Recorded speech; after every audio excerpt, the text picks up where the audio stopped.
The name of this show is Living Wisdom, and I'm Patty Paul. Today I'm pleased once again to have two dear friends of mine on the show.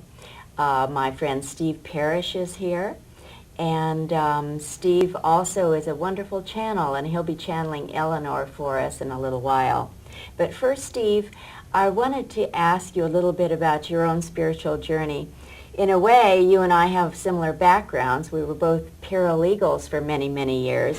And boy, I know how I got from my past to where I am now. But I'd like to know a little bit about how it worked for you. Okay, well, being a paralegal was for way too many years. 'Cause I kicked and scraped all the way. I would say probably my significant beginning in spirituality was in the late 70s when I first moved to Los Angeles and got exposed to spirituality for about the first time in my life. And most of that really came through the teachings of Terry Cole Whitaker at the time. That I got involved in going to seminars and learning human potential, and it was the first time I'd ever heard that it was even possible to think about creating reality, much less learn how to do it.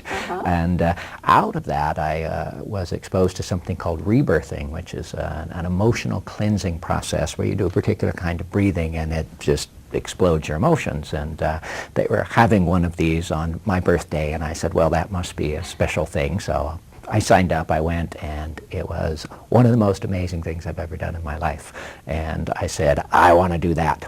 And I signed up basically for what you'd call rebirthing school, and spent 6 months of very intensive processing and programming and learning all kinds of stuff in a very intense one-on-one environment with a very small group of people. And it absolutely changed the course of my life tremendously. And it also, though I didn't know it at the time, was laid the groundwork for becoming a channel. That in becoming a rebirther, learning how to do the rebirthing process, you learn how to put your ego out of the way, how to step aside from yourself and just become a conduit, which is very much important in working with channeling. And many years later, I had been studying with Lazarus and going to those seminars, and was very, very impressed with it. And it, in many ways, made a map for me. And I had a group of friends where we met on a regular basis and did processing work and programming work and healing work, and we just got together and did ritual type things.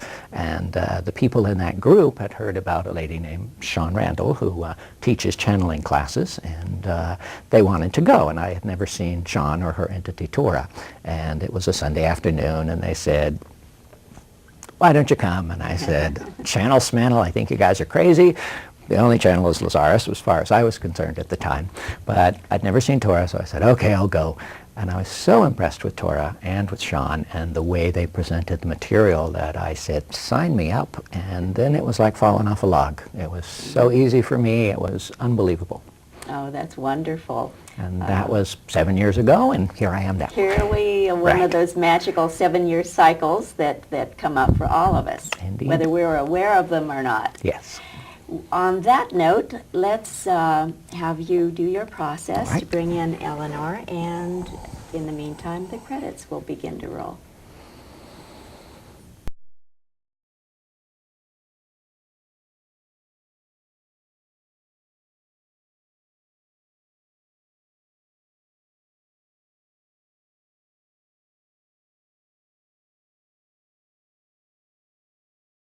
Well, Elanor here is with us, and Indeed. I'd like to get us going on our conversation, Elanor. All right. Welcome once again. Absolutely a pleasure, a joy, an honor to share this time with you. And where would you like to begin Well, today? last time you talked quite a bit about responsibility and how empowering that can be when we take more and more responsibility for creating our reality. And one of the things that you've talked to me also about is surrendering, and how that has one connotation in the consensus world, as we call it, but actually surrendering has a far deeper, far more beautiful meaning. So if you could perhaps talk about that. Indeed, we'd be delighted. Again, keeping with the theme of the last show, in that sense that your world is very tainted by this concept called chauvinism, which is that there's only so much pie to go around and there isn't enough, and it's a dog-eat-dog world and you gotta fight. From that perspective, surrender is often seen as giving up. And we'd suggest that true surrender is not about giving up in that sense that I'm surrendering and waving the white flag, I'm laying myself open and bare to anything that my enemy might want to do. A whole different nature of surrender. And in this sense, a little bit, the channel was talking about that, what he learned in the rebirthing process, and part of what makes channeling available is learning to let go while remaining present. And in that sense, it's a paradox. Two things happening at the same time. To essentially come to a place of what you might call centering, where inside of you, in the human kingdom in that sense, we know you use the concept of I, and you talk about I am Patty Paul, but we know we've worked with you enough and Yes. to know that when you say I, it's a bit of a misnomer, that it really is we inside of there, that you have an inner child, a young one who is the amalgamation of your young years in that sense, but they're very alive and very real and can be very present if you don't deal with them. And there's an inner adolescent. There's a you the lesser, which is the you who is most of the time going to make choices and decisions based on fear. And there's a you the more, who's most of the time going to make choices and decisions based on a higher spiritual principle, if you will, your integrity, your responsibility. There are many aspects. You have certain negative aspects. An ego that's supposed to just be your eyes and your ears who delivers the mail to you, but does not interpret that mail. But it's gotten twisted and now it fights you to try and interpret that mail. And you have a martyr and you have chauvinism. There's a lot of different pieces that go into making up Patty Paul or anybody else in that sense. Surrender is when you can learn to sit as if you were in a room and all of them were there and they were equidistant from you, meaning you're not making any one of them more important than any of the others. You're not making any one of them less important than any of the others. And in that space where you come to center, you come fully and totally into the present. And in the present, in this moment in time, is where the doorways of access to resource begin to open. Resources outside of what you call time and space, what you call the physical world. Now we've delineated the series of yous, and we'll suggest there's a lot more than we've talked of. That in fact there's a lot of what goes into making up who you are that exists literally outside of time and space. And you, the human kingdom in that sense, are undergoing an evolution and a revolution right now, quite literally. And part of that evolution is a spiritual evolution, where you are literally, for the first time in your history, able, as a species, to open the doorways of access to incredible resource. You, the parts of you that are beyond just this one lifetime, that are beyond just time and space. And it's a very strange sensation in that sense, because you are a physical human being, and we're not suggesting that you're not. But your consciousness is not physical. There's an age-old argument, where is it in your body? Is it in your brain? Is it in your heart? That sort of thing. Doesn't really matter. The point is, it's not physical. You can't pin it down, and there's a reason for that, because it is more than physical. It stretches beyond time and beyond space into literally what you would call other dimensions. Now your science is just now beginning to catch up with the idea that there really are a whole bunch of other dimensions. We believe they've delineated 11 now. There's lots more than that. The key here is you have the ability, once again, the responsibility to sit in such a way that consciously you're aware, I have all these pieces of me, and I see them, and I honor them, and they are part of my whole. and I open to all these other pieces and parts of me that I don't see but I feel. I don't touch but I sense. And that happens in the present moment.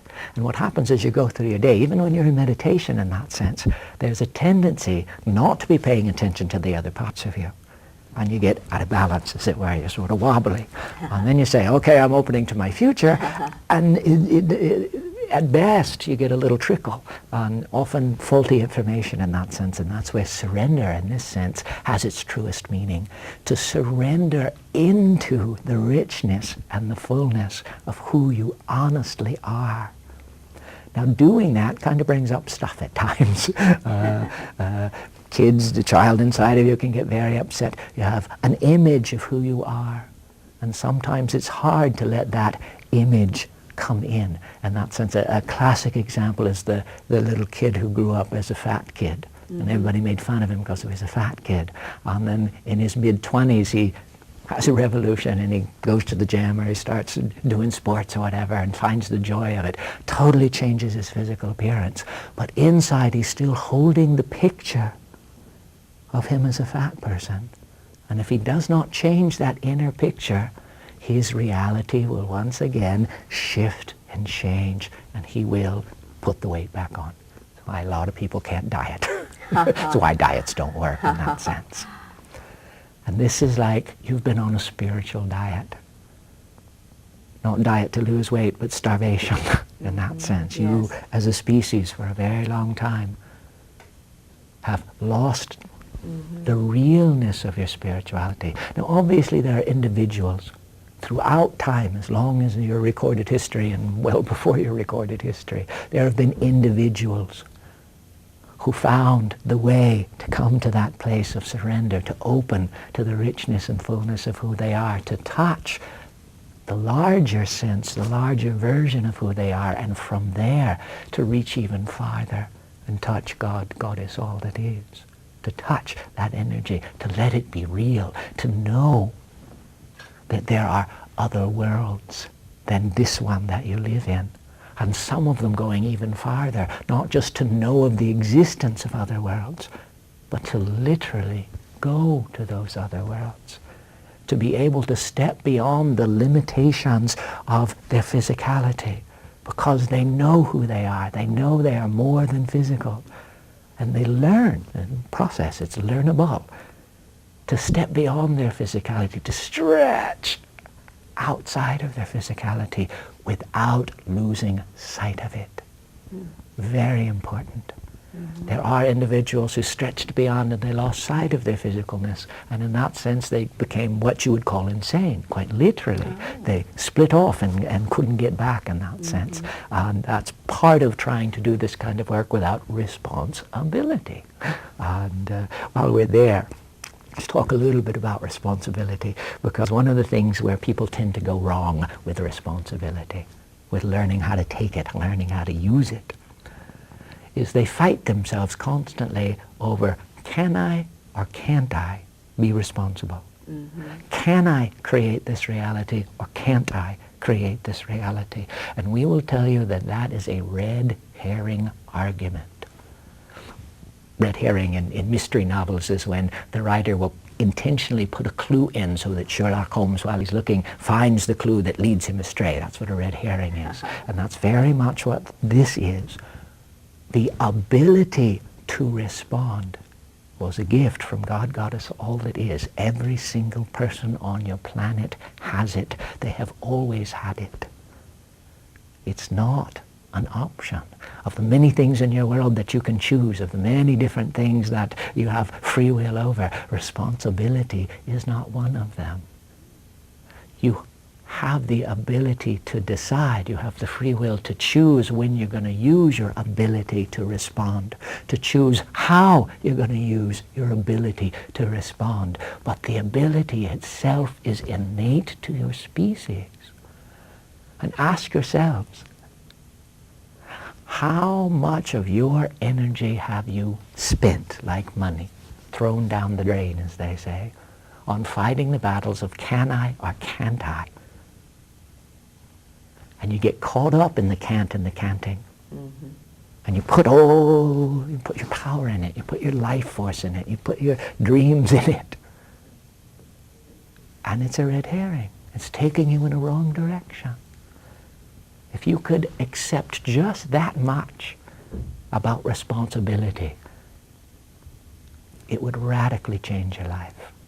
You would get probably more than 50% of your innate power to create back into your conscious state. Yeah, I remember when some months ago you mentioned that to me, to just let in at first that I have the ability to respond. Whether I use it or not is up to me. That's my choice. But just letting that piece in a little bit more helped me personally quite a bit. And then taking it one step farther, when you realize you have the ability to respond, and you connect that with what we talked about in the last program, about how you have all these raw materials, and then you shape them and hone them and tune them and program and process them, and then after that you create a physical world. Yes. When you're really taking the deepest level of responsibility, you learn that you respond to your physical reality before it happens. Let me write that down. And that is Yes. out there in that sense. We recognize it's something that a lot of people won't be able to wrap their minds around. But it is the function of your world. And it connects directly to this paradoxical state of surrender. For it's very much the same thing. When you can come fully and totally into this present moment, then you have the access. You plug the plug in to your raw materials with such a level of consciousness that you know what's there before it expresses itself in your physical world. Now, realizing in time, as you get more and more used to the idea, to the experience of stepping beyond your physicality. Now, is what you call meditation right now is one form of doing that. There's going to be others that will be coming to your awareness, others that will be coming into your consciousness. But the more time that you spend in the present moment and then able to be outside of the present moment, one at the same time, the balance is going to change. You see, right now, all of your experience has been, I'm a physical person. And then, for you, 15 or 20 years ago, you started playing around with the idea, maybe I'm more than a physical person. And you've reached a point in your history where it's going to be the other way around, where you're going to spend much more of your time, I'm way more than a physical person. And when that becomes more real, then this stuff will become much less important, and therefore a lot of the stuff you put on it like weights that hold it down, what you call realness, will shift and change. By that we mean money is real. Okay, I know I create my own reality, but money is real. Or if your particular bent is relationship. Money, I have all the money I could possibly want, but relationship is real, and I don't create that. That's weight. Put way too much weight on it. It's too important in that sense, and therefore it gets you out of balance and pulls you out of that present where you have the access to your resource. As this next decade unfolds, more and more of you are going to be discovering that creating the reality you want is going to start to be child's play.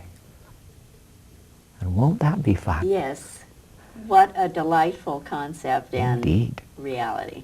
And then they'll start shifting your perspective of what's really important to you. And it's not going to be about, did I get my TV show? It's not going to be about, did I meet that man or that woman I wanted to meet? It's not going to be about, did I create this job that I wanted to have? It's going to be about, what am I doing on this planet? Why am I here? What is my purpose? And you're going to have answers to those questions that will be real to you. You will see your place in the bigger picture, and you'll feel it inside of you.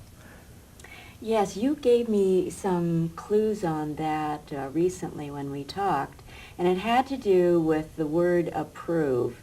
Oh, so often I and many other people see that money that we get for doing a certain job is a way of getting approval. And within that word approve is a reference to the word prove itself. And somehow that money or whatever that feedback is, that approval, helps us prove that we are valuable. Right. So you had given me some insight on that, and I've been working with that on my own as it relates to myself personally. Wonderful. Mm-hmm. In many ways, that's getting to the idea of what's the foundation that you're standing on when you're doing your work, when Yes. you're either living your life or doing your metaphysics or whatever it is that you do. What is the foundation, the platform that you stand on, which is made of motivation, the why behind what you do? And in that sense, it can be tainted. Mm-hmm. And if it's tainted, if you're a person who tends to seek approval, what you're saying when you're always seeking approval is that foundation says, I am not acceptable. I am not good enough. That's why I am constantly having to prove that I'm okay, except I don't believe, one of your raw materials, that I'm okay. And therefore, no matter how many times I go around the block on getting approval, it's never enough, because it's not addressing what needs to be addressed. In that foundation, in your a priori assumptions, as they're called, the things that are so locked into your belief that you never even think about them, you never ask questions about them. And it's so vitally important right now in your world to be looking at that. It's what we call shooting your sacred cows. Haha. To go and see, to have the courage in that sense, to open your eyes, to take a deeper level of responsibility, to really look at what are the core, the deepest, most core beliefs that I am currently running. And you want to know what they are? Just look around your life. Mm-hmm. They're in your face all over the place. And sometimes they are not pleasant to own. Absolutely. And that's why it does require being brutally honest with oneself to really and knowing that the ultimate goal is going to be a beautiful reality, but yes. To be willing to face the temporary ugliness, shall we say, of mm-hmm. the truth of hidden beliefs and suppressed emotions. And again, the real key there is to watch for the judge and the critics. That set of voices that live in your head that pretty much equate to mom and dad, and all the things that they used to tell you about how bad you were and how wrong you are and how you didn't do this right and you didn't do that right, yada, yada, yada, yada, yada, yada, yada, on it goes. Yes. And it comes up no matter what you do. And it tries. It has a very specific agenda, those voices in your head, to keep you from doing exactly this kind of work, to stop you, to distract you, to say, hey, look over here. You're a bum. You're a scum. Don't bother doing that spiritual work. You're an idiot. You're not going to be able to get it done anyway. Say the voices in your head.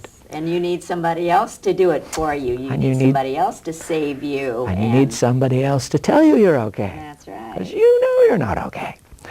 And all of it with the intent of not being able to see your world only as a feedback, without judgment, without criticism, so that you can say, if this is in my life, it's telling me something inside me needs to change. If I look at my world and there is tremendous unrest in the Middle East, it's saying to me, there's something there that's off base in me. There are parts of me that are fighting with each other. And if I really want to have impact in the Middle East, there are things I can do physically. I can send money. I can join clubs. But if I really want to have creation level impact, then I need to find out who's fighting in me, and I need to bring them to the peace tables, the ones that are inside of me.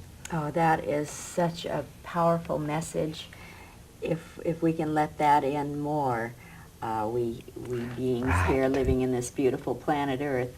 Again, that's one of the joys of responsibility, that you do have impact, that level of impact. It is not linear and it is not logical. It will not follow a straight line. It will not stay inside the box. It's going to explode behind the lines and outside of the boxes. And that's wonderful, powerful energy. Responsibility cannot be contained in that way. It cannot be controlled. And that's, again, comes surrender. Yes. It's as if responsibility were a stream, like a river, like the energy, and you're in it and you're pushing and fighting and struggling to get upstream. Surrender is when you say, oh, and you just lay back and you float. And you drink in the energy, and it lifts you to the surface and carries you into the future. And you can direct the flow of that energy consciously with the intent of having very real impact in your world.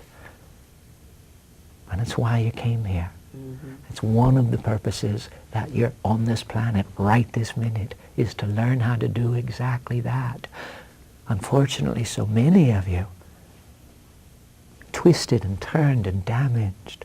You don't know who you are. You don't know the strength that you have. You don't know how much you are loved. And therefore, you've forgotten that you really do and can have impact on your reality. And sometimes it's hard to sit down and say, I'm willing to be responsible for the crisis in the Middle East. And here's a key and very important one. You are not solely responsible for the crisis in the Middle East. And the part of you that goes, I don't want to be responsible, is the old definition of responsibility. Again, blame, shame, guilt, negative accountability. I am at fault. I am the one who's going to be held up and I hate to do pointed this, at. Elanor, but I see we're running out of time. All right. We could do it probably another 3 days of this show. Easy. And I just want to thank you once again and invite you to be on again, and we'll continue this wonderful discussion. And I want to thank the audience for being with us today too, and goodbye until the next time. Good day.